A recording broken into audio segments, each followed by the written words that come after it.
Mw'ibaruwa ryandikiwe Abahebreyi, umusaserdoti mukuru yama atorwa mu bantu, ibanga ryiwe no kubaserukira ku Mana. Ategerezwa guhereza amashikanwa n'ingorore kubera ibicumuro vyabo. Arashobora noneho guterwa imbabazi n'abacumura kubera ubwenge buke bwabo, canke kuko bazimiye, kuko nawe nyene ari nta magara, ndetse bimutuma ategerezwa kwitangira wenyene inkuka y'ibicumuro vyiwe nk'uko abigirira igihugu. Bisubiye kandi, nta muntu yiha iryo teka ariterwa n'Imana nka kumwe kwa Aroni. Kristu ubwiwe siwe yihaye iteka ryo kuba umusaserdoti mukuru, yarihawe n'uwamubariye ati, uri umwananje nije nakwivyariye uwu munsi. Nk'uko yavuze ahandi ati, uzokwamura umusaserdoti na ntaryo nka kumwe kwa Melikisedeki. Kristu mu gihe yari akiri ku isi, amaze guhereza ibisabisho n'amarira menshi, atakambira uwashobora kumukiza urupfu, yarumviwe kubera ubweranda bwiwe. Vyongeye naho yari umwana w'Imana, kubera ayo makuba yamenyeyeho kugamburuka. Amaze gushika mu bigero, yabereye abamwumvira bose isoko ry'ubukiriro budahera, kuko Imana yamwise umusaserdoti mukuru nka kumwe kwa Melikisedeki. Iri ni ijambo ry'Imana. Uzokwama uri umusaserdoti w'intavaho, Kristu Mukama.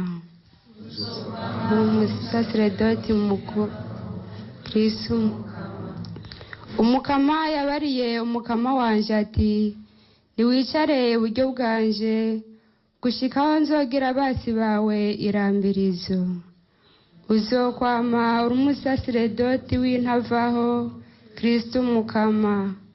Uhangamye muri Siyoni, uzokwiza ubwami bwawe, ganza no ku basi bawe. Uzokwama uri umusaserdoti w'intavaho, Kristu Mukama. Wavukanye ingoma ku misozi myeranda, umutwenzi utarakika narakwibarutse. Uzokwama uri umusaserdoti w'intavaho, Kristu Mukama.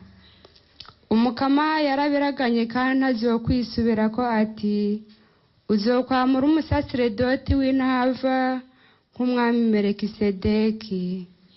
Uzokwama uri umusaserdoti w'intavaho, Kristu Mukama.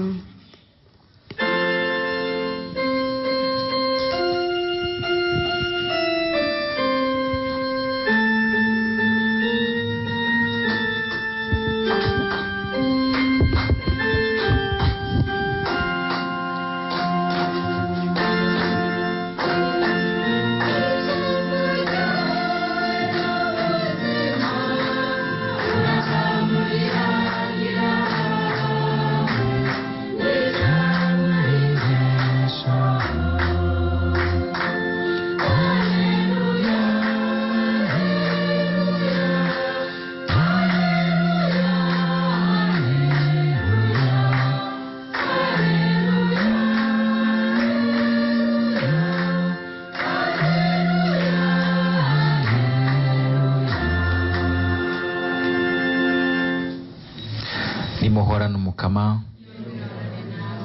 Inkuru nziza ya Yesu Kristo nk'uko twayandikiwe na Mariko Mweranda. Umukama. Umunsi umwe abagendanyi ba Yohani Batista n'abafarisayo bari bisonzesheje. Baraza rero babarira Yesu bati, ni kuki abagendanyi ba Yohani n'abafarisayo bisonzesha n'aba bawe ntibisonzeshe? Yesu arabishura ati, mbega abagenzi b'umukwe barashobora kwisonzesha bakiri kumwe nawe? umwanya bakiri kumwe n'umukwe ntibashobora kwisonzesha. Hazoza iminsi bazoba ku mukwe, ico gihe rero bazokwisonzesha. Ntawuremuza ikiremo gishasha umushire w'impuzu, ahandi ho ikiremo gishasha kijya ya mpuzu ishize igatabuka kuruta. Kandi ntawusuka igisama c'imvinyu mu mibindi ishaje, ahandi ho igisama kirayisavya imvinyu n'imibindi bagaheba. Imvinyu y'igisama ibuganizwa mu mibindi mishasha. Nitwakirize yompi iyi nkuru nziza ya Kristo.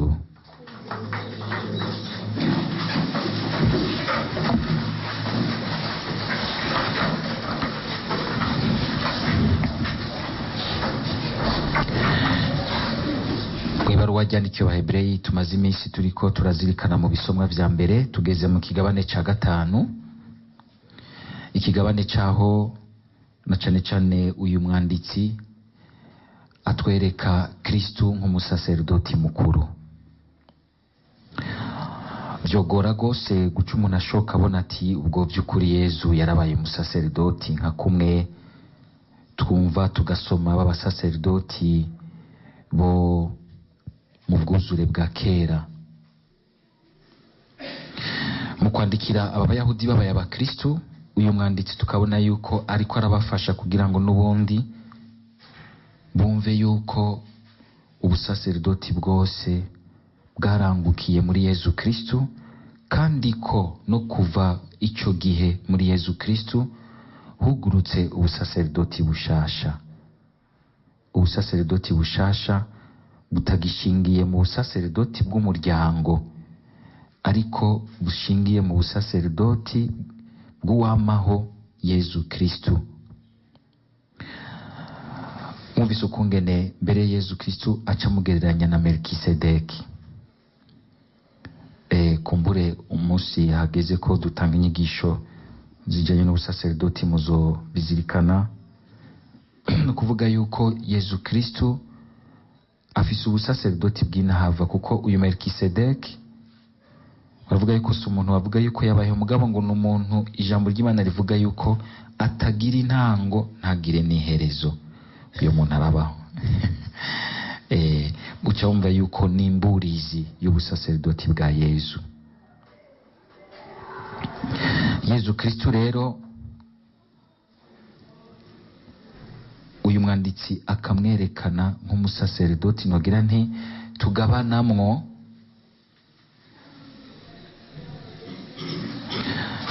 uguhura no kunywana n'Imana bishitse.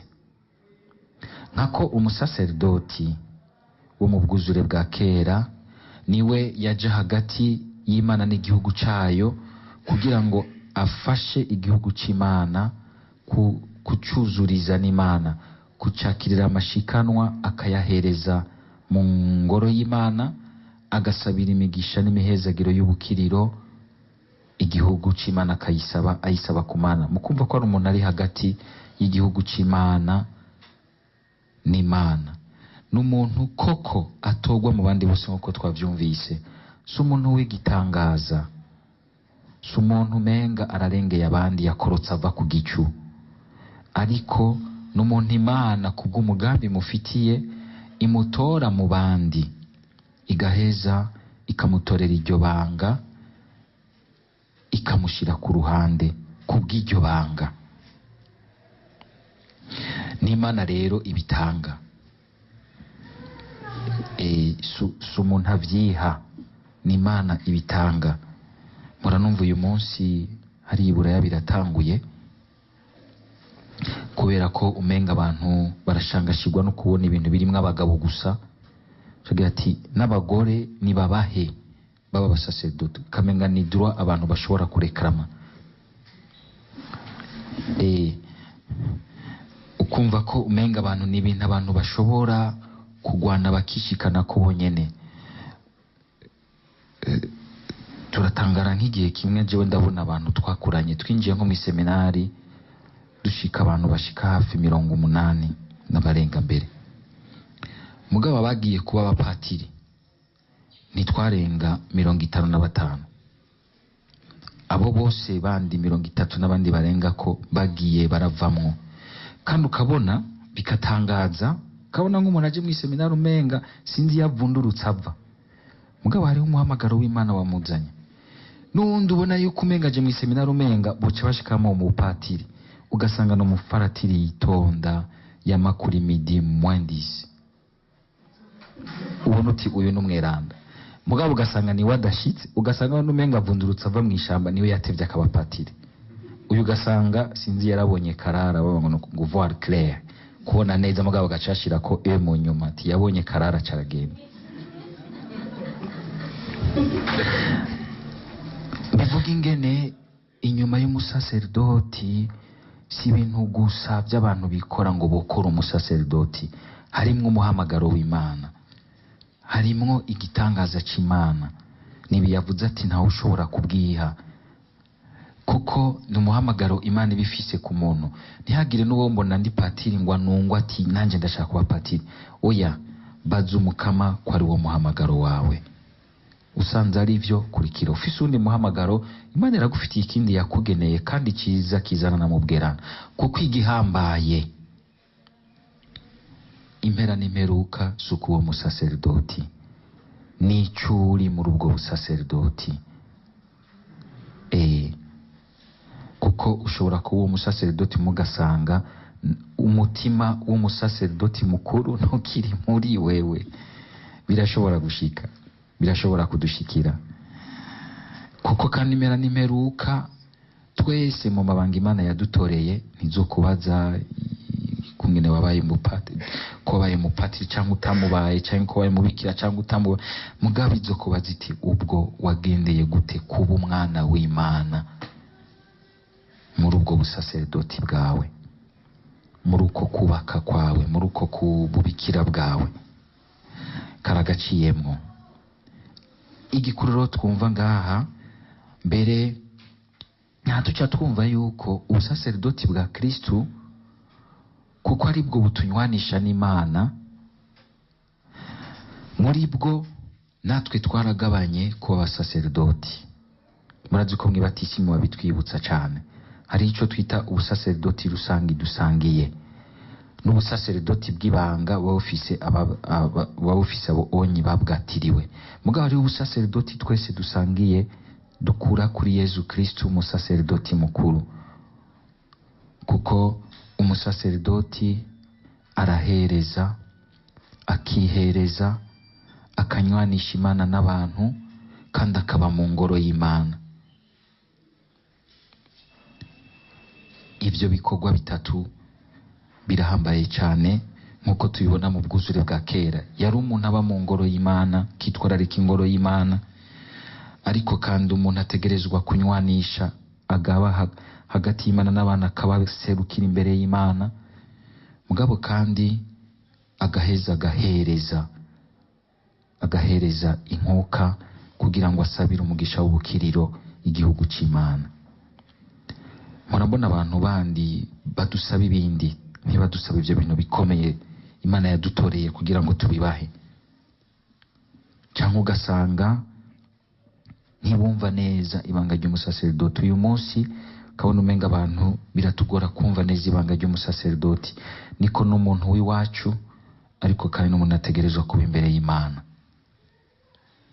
Ntashobora kugenda ngo ahere mu vy'Imana, Imana imurungika muri bene wabo nkuko yamutoye muri bene wabo, nkuko adashobora kugenda ngo ahere mu vy'abantu, kuko Imana kandi iramushaka hafi yayo kugira ngo aserukire igihugu c'Imana, amenye icyo ashira abandi, amenye uwashira abandi uwo ari we. Ivyo bintu nukuza turabifashanya, igihugu c'Imana kikabifasha abasaserdoti, nkuko abasaserdoti nabo bazi yuko bazobazwa imbere y'Imana ukungene bafashije igihugu cayo kuyegera vy'ukuri. Mbe iyo ubonye patiri umubona mwiki? Ubonye umusaserdoti umubona mwiki?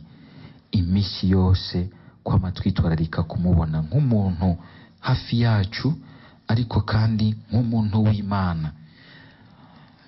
nariko ndavuga nti dutahure neza n'aya majambo atubwiye ati n'umuntu atogwa mu bandi kandi w'intege nke, naco gituma ashobora kubatahura namwe mu ntege nke zanyu. Hari abantu babona umusaserdoti bagaca bagomba kumugira igitangaza, kumwe bavuga mu gifaransa, kumwideyaliza, hanyuma yatsitara nkabo ukazubona bose umenga baratemvye. Oya maze kuba umukristu akuze mu kwemera, ivyo urashobora gutahura yuko umusaserdoti bishobora gushika akagwa, ahubwo nawe muri bwa busaserdoti rusangi ukagerageza kumubera agakoni yo kwishimikiza ngo avyuke akomere kwibanga, nkuko nawe agerageza uko ashobora kugira ngo agukomeze mu ibanga ryawe. N'umuntu rero kandi nawe nyene w'intege nke, naco gituma ashobora gutahura. Ibaze nk'ubara abantu baza kwirega ibicumuro, usanze patiri atari umuntu nawe azi ko abeshejweho n'ikigongwe c'Imana, wibaza ko kwirega nk'ibintu bimwe mu kagenda ataguhaye amakofi, ivyo bigushikira gute? Ivyo bigushikira gute?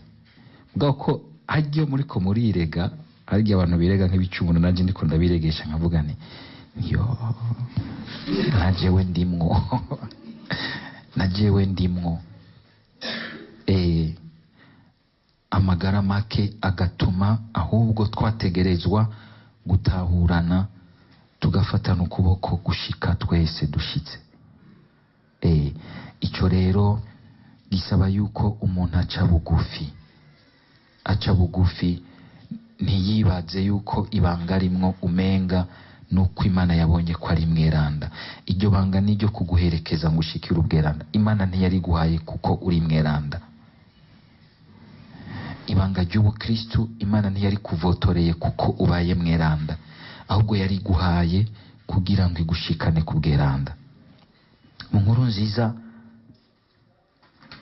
turumvise ukungene Yezu n'abigishwa biwe bahanganye n'ababigisha b'abafarisayo babaza ibibazo. Kubera iki abigishwa bawe Yezu we batisonzesha umenga baguma bajya bibereye mu misi mikuru, natwe ubona dukovya tukisonzesha, ukamenga muri mu misi mikuru kandi muvuga ko muri abantu b'Imana? Yezu agaca bishura ati, igihe abakunzi b'umukwe bari kumwe n'umukwe ntibashobora kwisonzesha. Ntushobora gufata nk'ujya mwanya abantu bari muri mariage babwira uti ntimuza kunywa uyu munsi mutahuko, muraza kwisonzesha. Ubwa mbere twumva ukungene Yezu avuze anyi muri aya majambo abishuye, niho namwe na twebwe twese twokura umuco mwiza, insiguro yo kwisonzesha ivyo ari byo. Hari uyu munsi abakristu usanga tucisonzesha nk'aba bigishwa ba Yohani Batista, nko kwisonzesha ko mu bwuzure bwa kera. Murumva yuko babajije bati twebwe turisonzesha, namwe mukaguma menga murarya mukanywa. Icyo gihe byaboneka yuko umenga umuntu w'Imana by'ukuri n'umuntu nyene yisonzesha bikomeye agakovya, kandi bigatoka nyene ko yisonzesha. Nta gufyina, il est sérieux, c'est un spirituel. Uyu munsi ushaka gusanga uyu munsi ari abantu bisonzesha muri iyo ntumbero kugira ngo batoke nk'aba spirituel, bagire mbere na autorité ku bandi bati ujya ivyo no kuvyubahiriza n'umuntu yisonzesha akomeye cyane mu gisabisho. N'abantu mugenda murumva bavuga gutyo, mu cyo gituma ngo afise ibintu by'amavision bikomeye yarisonzesha gose. Nta wisonzesha kubwo kwisonzesha. Le jeûne c'est un moyen, ce n'est pas une fin.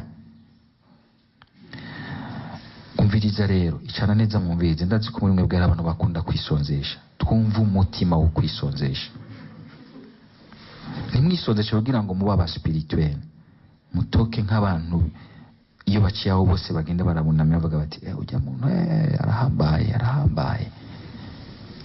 Oya, aba bari bakiri muri ivyo aho umenga umuntu w'umuspirituel yegereye Imana by'ukuri niwe yisonzesha. Ushobora gusanga umuntu yisonzeshe zinjaga ikamurya muhuye akakurandagura wakivagunduwe ntamenya ingene yakukubera inzara imwishe pfu mufungura basi mugira umutima mwiza. Gasanga yapfunze isura umunwa yaji ukamenga yakwiswe na avesi umunwa ya oya. Yezu ubwa mbere nkuko tubibona mbere kuva no muri Matayo akagira ati ubwa mbere ni ibintu bigigwa mwibanga ryawe n'Imana. Ubwa kabiri kandi Yezu abaye nk'ubereka ati ubu nimwo kwisonzesha kugira ngo muba aba spirituel mutoke nk'abantu b'Imana canke muze gusa kugomba kubigira nk'umuco n'umugenzo mwashizeho ugaragaza umuntu asenga. Oya, ariko havuze umukwe ariko aravuga niwe no kwisonzesha ku bwa Yesu Kristo. Icyo rero kirahambaye, wisonzeshe ku bwa Yesu Kristo kuko ushaka ko Yesu Kristo ni nahazwa rwose gusumvya muri wewe no hanze yawe. Uvyerekeze kuri Kristo, ntuvyerekeze ko canke ngo uvyerekeze ku byo ugomba ko bigutoka kw'inyuma, vyerekeze kuri Yesu. Ico gihe nihagira ubona ko wisonzeshe canke ntabibone ntibizogutera umwavyi zukumva uti ndazi uwo ndabigirira, ndazi uwo tubisangiye. Bigire kugira ngo ugwize inema y'urukundo rwa Yesu Kristo muri wewe kugira ngo wumve ko umukwe ari kumwe nawe. Ukwisonzesha rero tukabigira ubwa mbere kuko twumva ko ari ijambo tubisangiyemwo na Yesu. Ngo hazoza kandi igihe ngo bazoba ku mukwe, ico gihe bazokwisonzesha. Aha ni hamwe rero twisonzesha kuko twumva yuko umenga hariho ikintu cadutakaranye c'umukwe turiko turagomba gusubira kwinjiramwo. Hariho ibintu bidusaba kugira ngo tuve mu vyo twarimwo bituzingamitse twinjire mu bindi bishasha. Bidusaba kwisonzesha, bidusaba kwitsinda, bidusaba kwirengera kugira ngo tumenyereze ugushaka kwacu, tumenyereze ubwenge bwacu, tumenyereze n'umubiri wacu gushobora kwinjira mu ntumbero y'Imana. Nimba rero kumbure uhora ushika nk'imbere y'ubugari bwiza bufumba n'utudagara ugaca usanga wataye ubwoko wibagiye abandi, hamugatangura kwisonzesha uti Yesu iyo ngeze hajya imbere y'ubugari birananira, ugatangura kwisonzesha ukagira uti ninashika hajya nzogerageza nitsinde. Ico gihe uzoba uri kurarondera ingene wegera Yesu, ntuzobigira gusa kugira ngo utoke babone yuko wisonzesha. Niba wanywa inzoga nyinshi ukagira uti ubu ngomba ndazisonzeshe ndazihane kuko ziranyicira ubucuti n'Imana,